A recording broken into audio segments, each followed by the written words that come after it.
Hey guys, how have you been? Are you okay? I hope so. It's 4 p.m. I really want to say with everybody about good afternoon, ladies and gentlemen. Please don't think that learning English is too difficult. Everything can be mastered if you work hard and practice enough. You just remember that learning a foreign language takes time. Try to find a friend so that you can study and write it together. Don't bother worrying about the mistake. You take time in voices and pronunciation. Other way, follow along and repeat after the speaker on the test.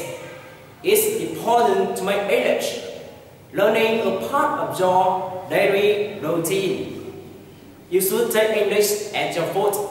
Learn from every mistake that you make. Thank you for listening to me. Goodbye.